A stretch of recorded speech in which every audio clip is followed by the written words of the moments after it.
geni kanan ora gumoro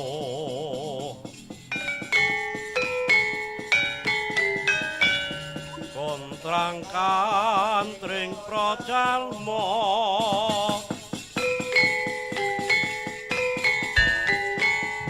udan banget banjir gede sarapan lung inung barko barta ono inung matalin neng gede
sasaeng panandang saged nengen panas makan dadar kahanane ya kahanan geni kaya geni kumasane ya geni itu geni minta ekani rakyat geni pemerintah geni pada geni jagat geni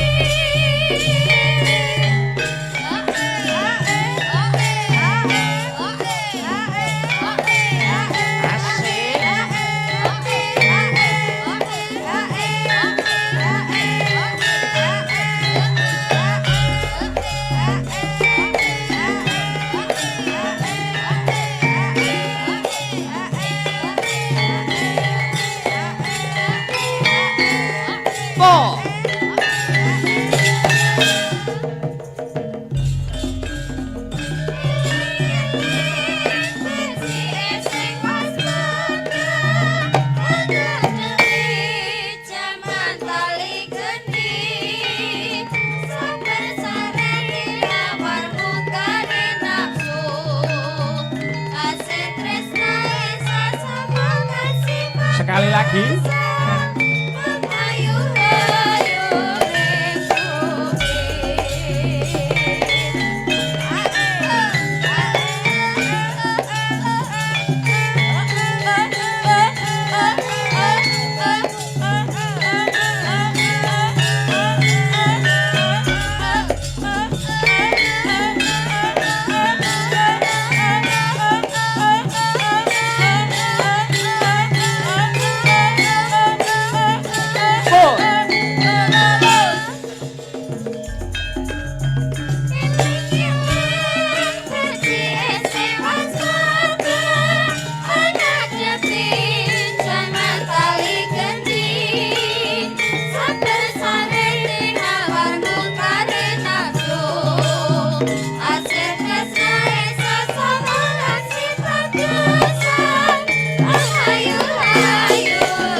alhamdulillah wa syukurillah wala haula wala quwata illa billah leren sik ya Kang Gareng Dik Bagong ya tro Ya Mas heeh. Gliak-gliak waton kecandak, alon-alon waton kelakon. Sareh waton pikoleh. Iya. Masih dalam rangkaian ya kuwi mengeti kamardikan negara Kesatuan Republik Indonesia. Ya kuwi sing wis ngancik yuswa 77 taun. Ngono terus nggih. Saora-orane awake dhewe bisa niru nulat marang jasane Kang Sarto semangate para pahlawan Kusumanagara biyen ya Mas. Heeh. Mas iya. Ibarate dek biyen jaman semono ki pahlawan ki berjuang ora mung toh bondo nanging uga toh nyawa, ya ta? Pusakane senjatane iki mung pring dilincipi nanging kenang apa kok bisa menang iso merebut kemerdekaan kuwi mergo gamane mung gaman persatuan dan kesatuan mergo tumraping wong Nuswantara kuwi ya ta ora ana gaman sing paling ampuh kejaba mung persatuan utawa persatuan dan kesatuan utawa gaman manunggalan ngono heeh. Umpamane ana ing 4 pilar kae sing sinebut Bhinneka Tunggal Ika betul Mas Gareng. Berbeda-beda namun tetap satu jua. Ngono. Heeh. Mergo Nuswantara ki akeh agamane ya 6 sing resmi ya ta. Kuwi urung sing kapercayan. Heeh. Ha iya. Sukune ya maneka warna. Budayane maneka warna. Lah awake dhewe iki pinitah ana ing alam donya, ana ing bumi Indonesia. Urip gedhe, ya ta nyambut gawe kuwi mangan parine wong Nuswantara. Mula awake dhewe kudu tansah samat sinamadan daya dinayan, bedaning suku, bedaning agama, bedaning budaya. Kuwi aja dienggo congkrah cecongkrahan. Oh ngono, Truk. Nggih. Wah, hebat luar biasa. Uga ora lali ngucapake panuwun kang tanpa upama, terima kasih yang sangat banyak. Tumrap pihak-pihak yang berkompeten sing wis mercayake pagelaran bengi iki marang awake dhewe sak kanca. Nggih. Heeh. Khususe dhateng pepundhen kula Om Indra, Pak Indra ingkang selaku mimpin nyepeng bawat desa ingkang mapan wonten ing Sambi mriki. Heeh. Iya. Uga bucarik sing ndek mben uga wah bareng-bareng kelawan Pak Lurah. Rawuh ana ing gubuke awake dhewe. Luar biasa. Nggih. Matur nuwun mugi-mugi paseduluran menika dados sarana rumaketing silaturahmi ing antaraning Astabrata Group saka Nganjuk kelawan para warga masyarakat kang mapan ana ing Desa Sambi. Amin. Heeh. Iki ngunekke apa sih, Truk? 4 pilar. Nah. Bukane saka Bonang, Mas Hirman yang sudah diwisuda S2. Wah. Heeh. Selamat. Aja. Heeh. S2 Fisika ana ing Universitas 11 Maret. Wah. Oh, fisika lho. Wih, malah. 11 Maret UNS Solo. Ayo Mas Hirman. Buka Bonang 4 pilar anggitan karya besar Ki Haji Mantep Sudarsono saking Karanganyar. Yuk 4 pilar. Monggo.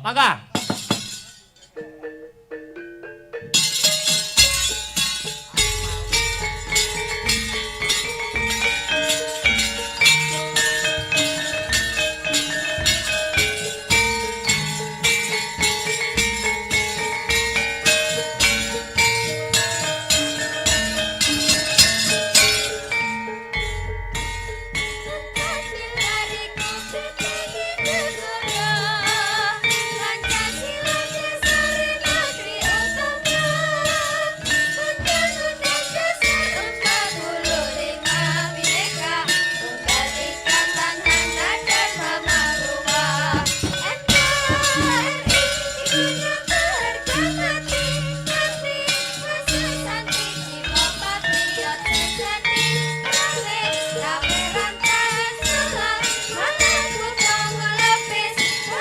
Sekali lagi.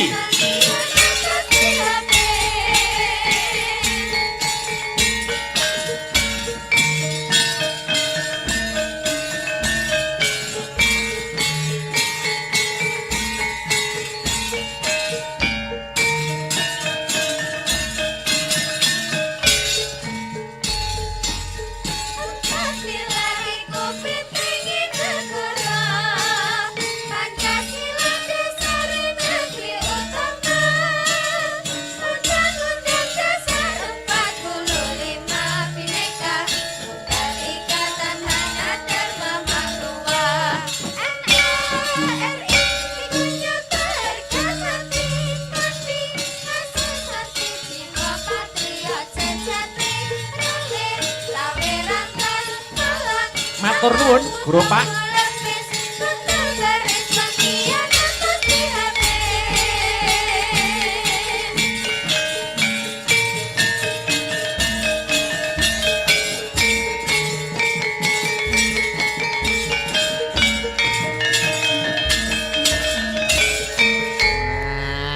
Alhamdulillah. Wis katur 4 pilar. PBNU apa kuwi? P niki Pancasila, heeh. B niki Bhinneka Tunggal Ika, N NKRI harga marti, UNE Undang-Undang Dasar 1945. Katur dumateng para miyarsa sing isih kepareng nunggani awake dhewe sak kanca terus isih lumayan akeh, heeh. Dasare ya wong nonton wayang ki majemuk kok Mas Gareng. Dasare saben wonge ora padha. Enek wong sing nonton sabetane, ana sing nonton sanggit ceritane, ana sing gur ngematke lagu-lagune, ana sing budal komah gur golek keramaian ning bakul. Oh ngono. Heeh. Dadi siji-siji watone awake dhewe selaku abdi seni, selaku dadi seniman dalang sak bisa-bisa ngratani. Oh ngono. Heeh. Tak bisa-bisa kabeh dipinangkani, godhong tela wae bisa gawe lega. Kenapa menungso sesamaning manungsa kok ora bisa gawe lega? Ngono, Truk. Heeh. Wah, luar biasa. Sowan ning kene lagi sepisan iki, heeh. Dasare nek pecinta wayang ki ben kutha ki wis beda kok kulture selerane wayangan wis beda, kultur masyarakate wis beda. Oh ngono. Heeh. Penonton wayang Nganjuk karo Kediri ki wis beda. Oh ngono. Heeh. Kediri karo Tulungagung ya beda. Karo Surabaya beda. Karo ning Solo ki ya beda. Oh ngono, dadi beda-beda. Heeh. Lah apik uga yen awake dhewe dadi selaku abdi seni bisa memahami selirane warga masyarakat kang ana ing kono ki kepiye. Oh ngono. Ana tetembungan tak kenal maka tak sayang. Maksude, iki lak nembe sepisan iki awake dhewe sowan mangayu ana ing dulur-dulur sambi, dikenalke sindene. Nah, yo urung perkenalan. Ayo. Kasare yen nembe pisan iki, heeh. Ditepungke Mas e. Heeh.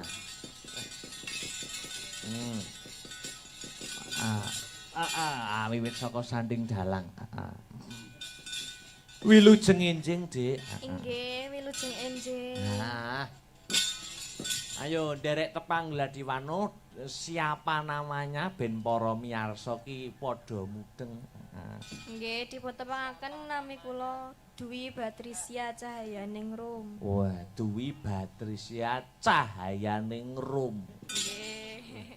Angel men. Nama panggilannya? Batris. Weh. Oh, ora ning rume apa duwine ngono to? Mboten. Oh, Beatrice iki. Batrise nggih. Tok wong Jawa ki ongel ngomong sing Beatrice. Sak menika sekolah kelas pinten? Inggih, sekolah kelas 3. 3 SMA. Berarti lulusnya isih suwe? pirang tahun, setahun. 8 bulanan. 8 bulanan. Ndak sampai. Ya, kelas SMA kelas 3 nggih. Nggih. Wah, iki sing ditemeni sekolah ya. Aja nganti keter mengko gek mbacotke ana ing tataran sing luwih dhuwur. Nggih ta? Luar biasa Dik Beatrice. Ngelerek mriko. Ayo diperkenalkan namanya. Nggih, Sugeng Enjing Mas Dalang. Wilujeng Enjing Dik Sinden. Tepangaken nami kula Sinta Widya Palupi. Sinta Widya Palupi, nama panggilannya Dik? Sinta. Dik Sinta. Nggih. Sak menika kuliah dateng pundi semester pinten? Kuliah. Lah kuliah semester Setunggal maba. wow, mahasiswa baru. Nggih. Ana ing UNESA ya, Dik ya. Nggih, Mas. Mahasiswa dadi mahasiswi kuwi adoh saka wong tuwa. Aduh. Dadi dijaga pergaulane. Nggih. Nek ora anu njaluk saran-saran karo Mas Hirman kae. Sing merantau-merantau ado tekan wong tuwa ki mesti njaluk saran karo sing bonang kae. Napa kuliah Surabaya kok. Iya. Ning nggone kowe kok mesti dikeki piye ben pergaulane. Oh, tenan iya. Diciluntrungne. UNESA. Sukses selalu nggih Dik Sinta. Amin. Amin. Mahasiswi. Jurusan apa, Truk? Bahasa Jawa. Wah, luar biasa. Iya. Nglerek mriko. Wah, iki. Wilujeng Enjing, Mbak. Inggih, Wilujeng Enjing Mas Dalang. Wah. Ayo, diperkenalkan nama lengkapnya siapa? Inggih, nderek pitepangan. Nami kula Anistia Ayu Enggarsari. Anistia Ayu Enggarsari. Nama panggilannya? Saged dipun timbali Enggar. Sami kalian Bu sinten mau Bapak? Bu Care, nggih. Mbak Enggar. Sak menika masih kuliah, udah lulus atau yang lain? Sampun nyambut. Alhamdulillah. Ini wis. Niki aku niki sampun nyambut dados guru nggih. Inggih, leres. Aduh. Mata pelajaran apa yang diajarkan? Bahasa Jawa. Bahasa Jawa. SD, SMP napa SMA to, Mbak? SMP, Mas. Oh, SMP. Murid ngene iki dadi guru iki ekstra kesabarane kudu luwih-luwih. Nggih.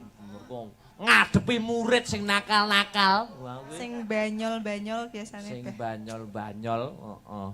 Mangsaku guru bahasa Jawa. Wah, hebat. Iki ditumanjake. Iki nggih lulusan Universitas Negeri Surabaya Bahasa Jawa. Lulusnya tahun niki to, Mbak? Inggih. 2022 nggih. Inggih. Bulan apa nika? Bulan April. April. Nah, ngono kuwi dibuat Mbak, pengeling-eling April 2022 dibunderi.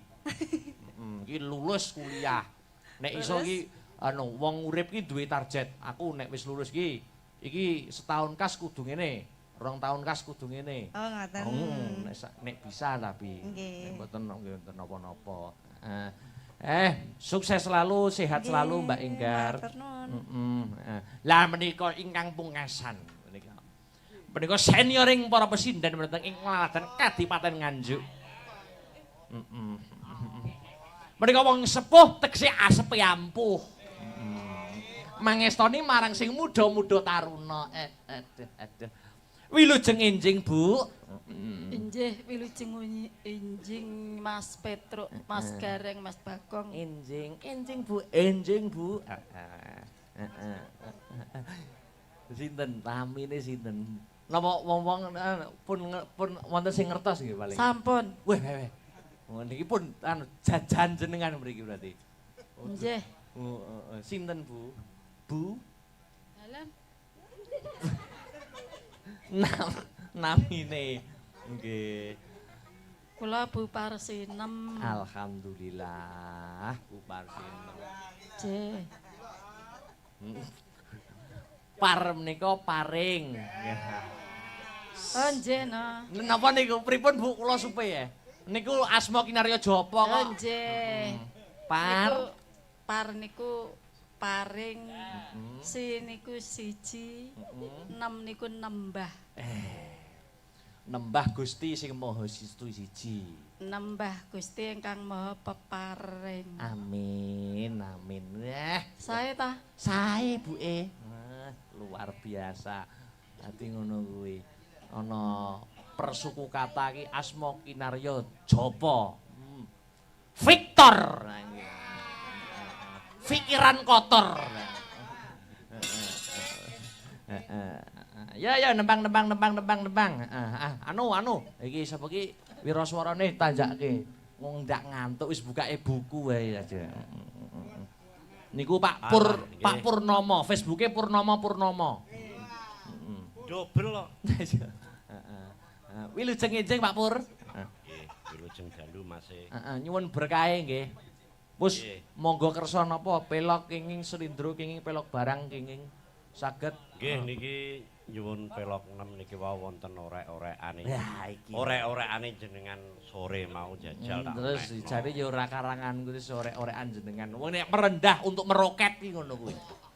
Mboten wong nyatane kula kapatah niki Pak mengki cobi diunekno. Lah nggih. Iya. Aku ya sendika dawuh ae. Nggih. Jarene Pelok 6. nggih kanggo pengeling-eling cah nom-nom niku lho. Lah nggih aku ya. Oh niki temane tembang bawa niki tentang napa temane?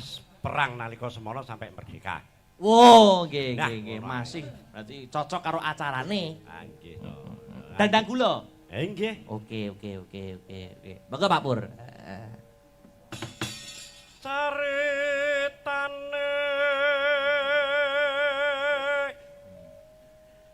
nalika ing ngune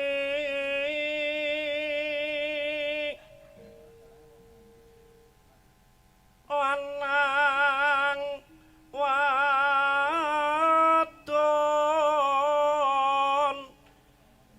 keh kang dadi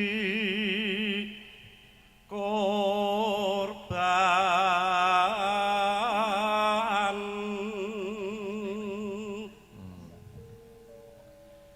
dadi korban perang gedhe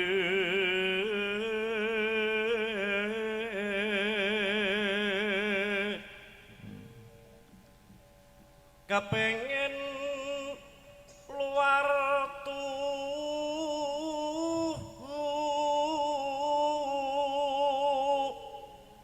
ing aran merdeka sayekti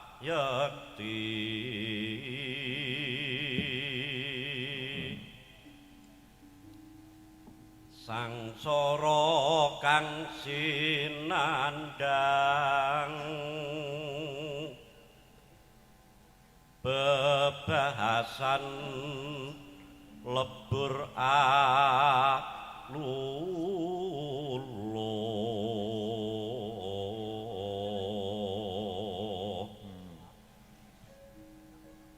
manunggal cipta lan karsa temah ilang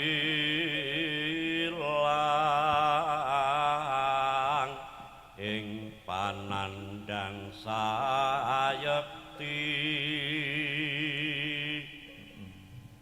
Indonesia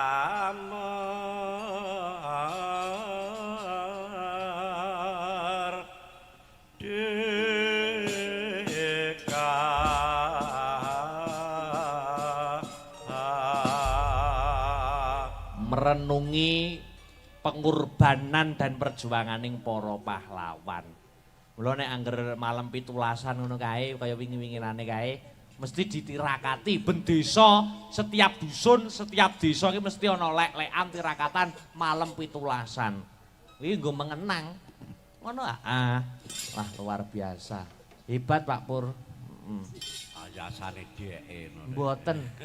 Wingi mboten tumut teng pundi, Rok? Alah nggih ngetutno para ibu-ibu niku, Mas. Heeh. Ibu-ibu PKK.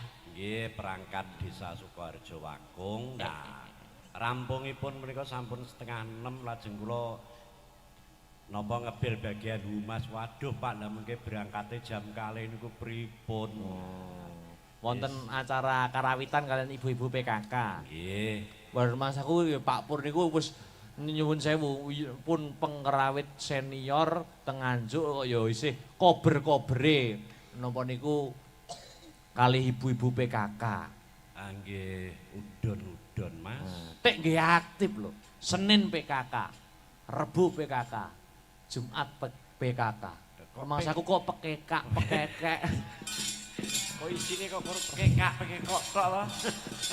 Niki ditibane napa Pak Pur? Niki Pun monggo kersa dumateng kadang-kadang Wiraswarawati.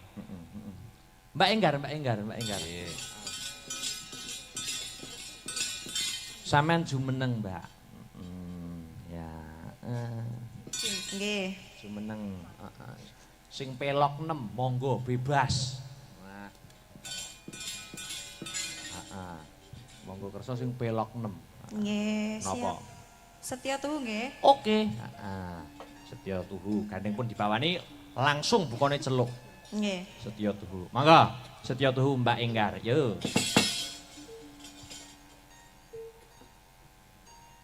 Mangga. BC. BC buka celuk. Nggih, nggih. Aku kan setia satu wit biyen nganti saiki bebasane petang kabar sumunar andika pengayomanku lahir batin kubos nyata mengesah Boro-boro. hati kosong muni kurang reno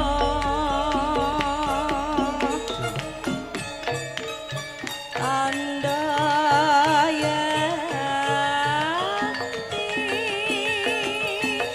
pasak seni rika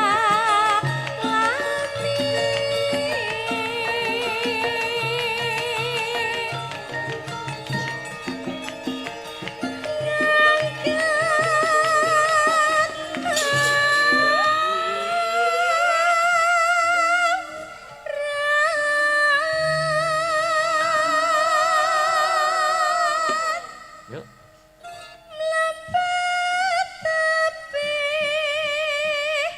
tapi datang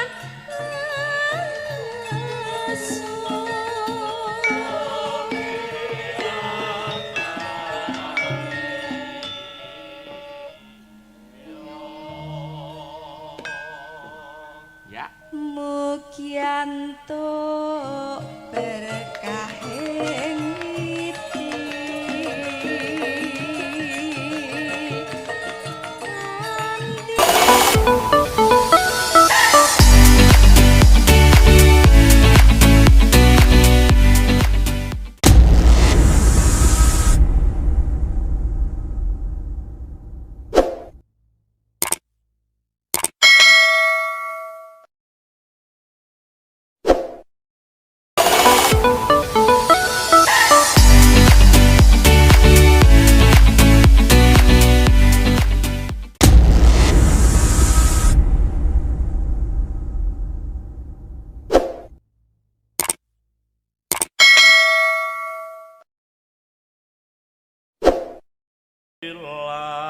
ilang ing panandang sayekti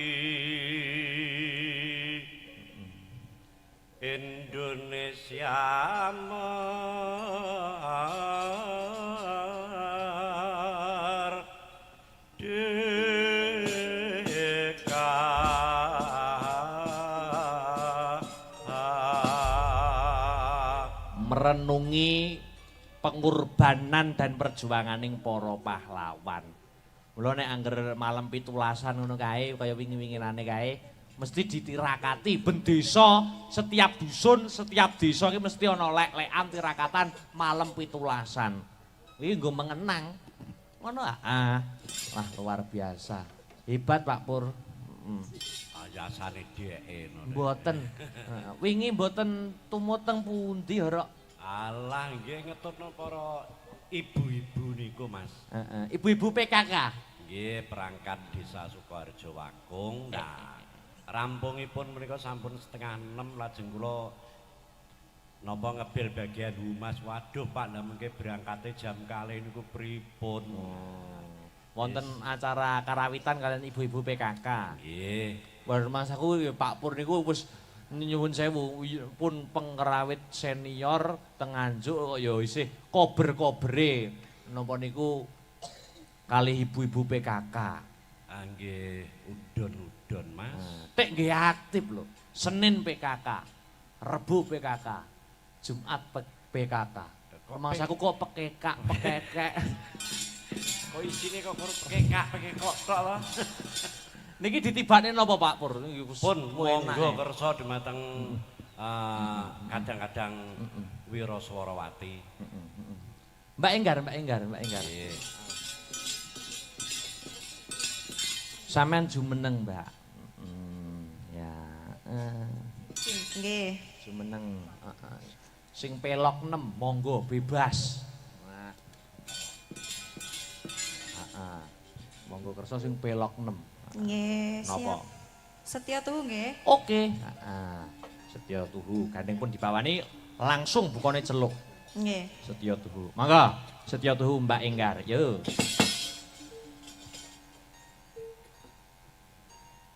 Mangga. BC. BC buka celuk. Nggih, nggih. Aku kan setia satu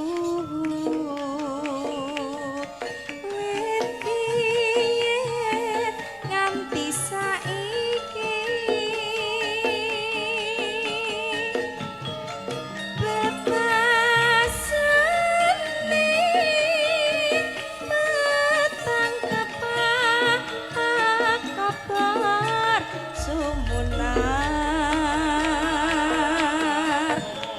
andika pengayomanku lahir batin ubas nyata mengesah Boro-boro. hati kosong muni kurang reno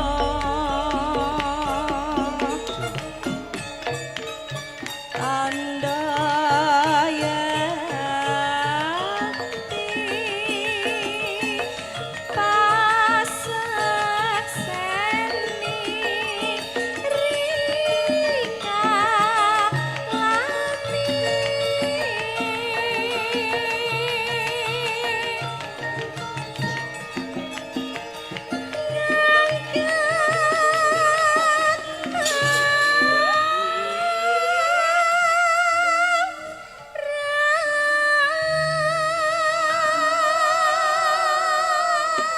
Yuk. tapi datang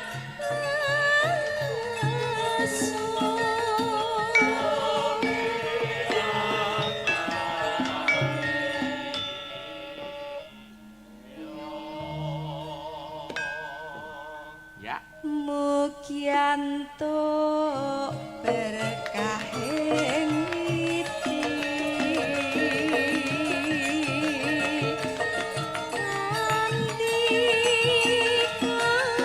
ngomong tansah limpah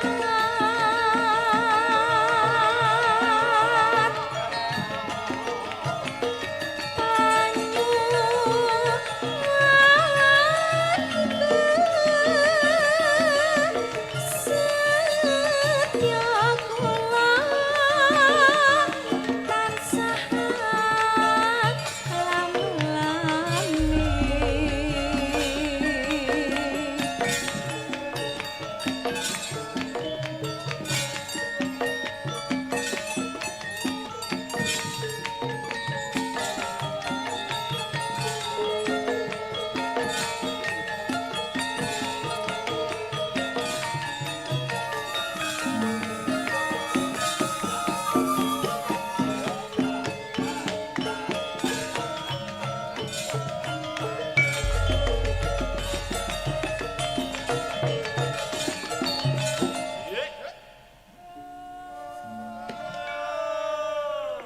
Yuk.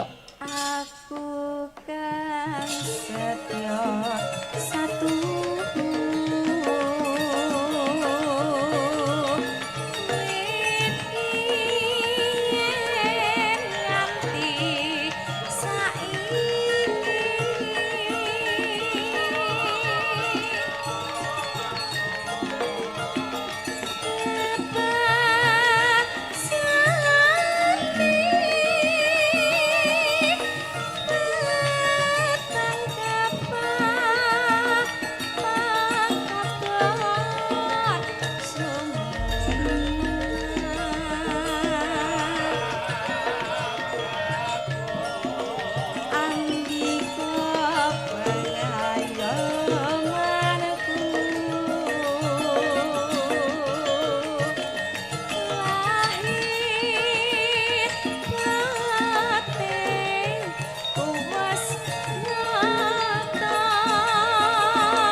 Tembang menika nggih kula kintunaken ingkang tasih memonitor lumantar YouTube. Mugi-mugi saged dados panglipur lan jampi sayah lek-lekan.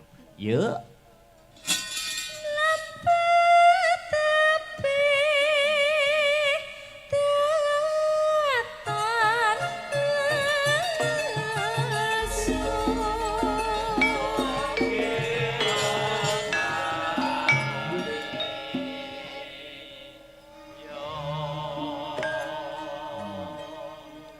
Ya. Mugi antuk berkah ing widi andi among tansah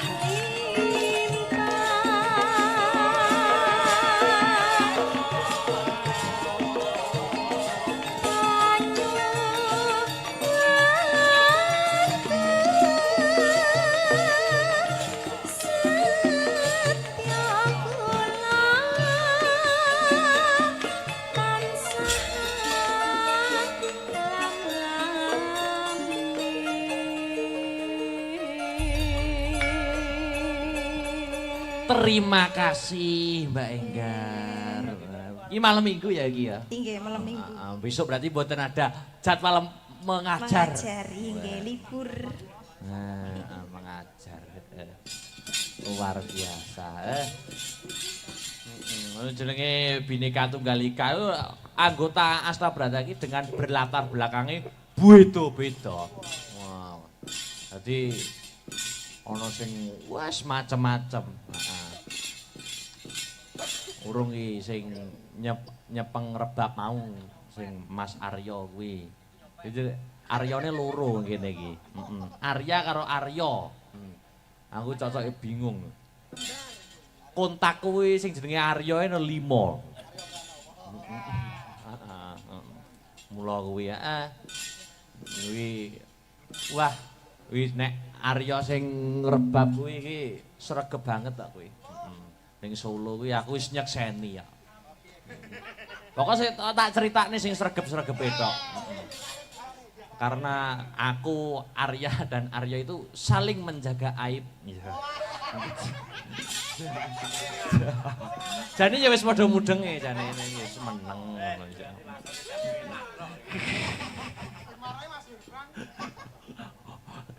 Ora Wasirman wis pindah kos kok. Wis pindah kos. Karepene ben aku ora ngerti. Luar biasa. Ya iki ana pamundhut mau lumantar WA saka Bojonegoro sing selalu memantau awake dhewe.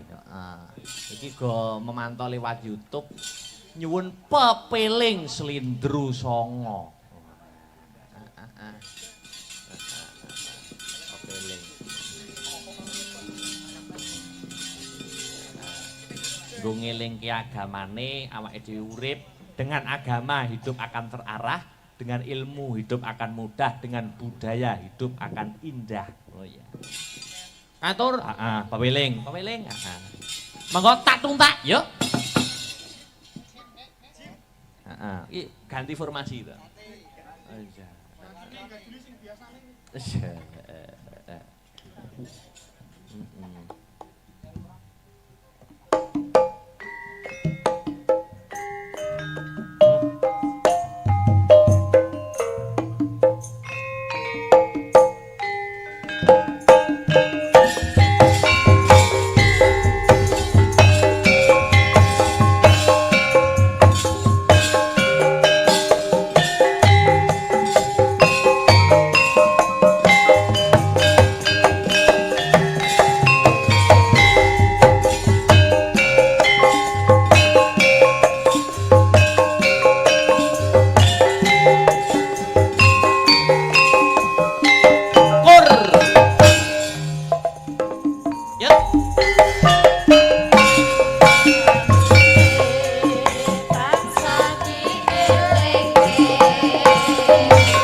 lagi, yo.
pasrah sing kuwasa yen kepengin besok munggah swarga. Dadi wong sing munggah swarga iki wong sing pasrah, wong sing berserah diri. Ngono. Heeh. Mula saiki jaman saiki akeh wong sing sok memelintir ayat. Ngono. Heeh. Kaya ayat-ayat sing dipolitisasi. Kaya-kaya agama sing bener iki, kapercayan sing bener iki. Kamangka upama digelem mencerna ngono sejatine ora secupet kuwi. Contone tembung Islam kuwi saka tembung slamet. Ngono ah.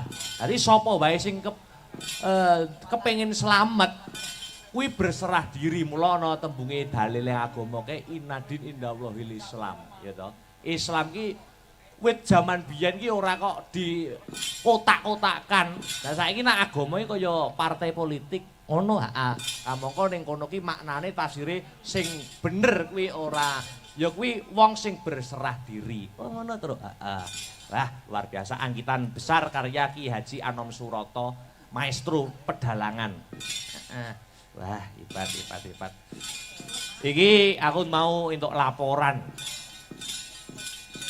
Warga masyarakat kang mapan ana ing Kurgan Bojonegoro wingi awake dhewe bar sowan mrana sak kanca iki bengi iki apa kuwi kok nanggap neh bengi iki. Apa iki proyektor nyetel ning kono. Bengi iki setel nonton bareng ning kono. Wah, luar biasa. Wingi wis sowan rono, heeh. Aku ki wingi bar mayang ning kono to. Wis medhun panggung. Arep salin ning kamar mandi. Ya ana Prabu Hastabrata ki ora tak sebut jenenge. Cah loro omongan. Aki nguyuh lewat trek. Lah kok yo rasa-rasane aku krungu. Rasa-rasane piye? Hotel Nganjuk India to. Ora tak sebut jenenge kok ndak isin aku.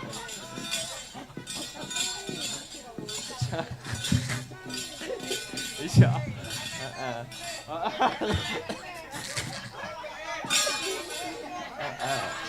Iya. Ora tak sebut nih, ndak penyebaran nama baik. Aku nguyuh ki langsung wit langsung mengu.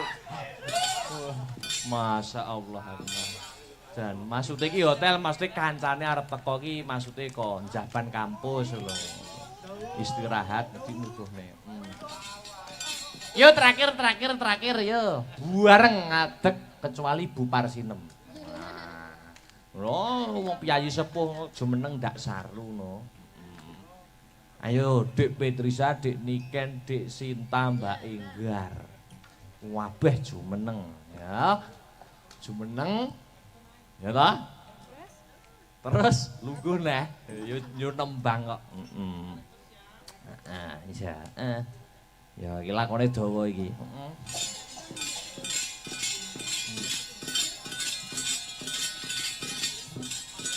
Hidup harus penuh warna. Woi, kebayake kembang-kembang.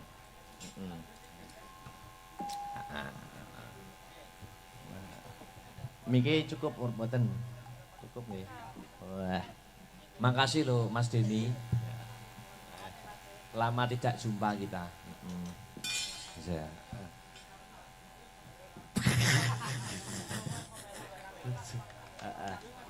Bebas apa mawon.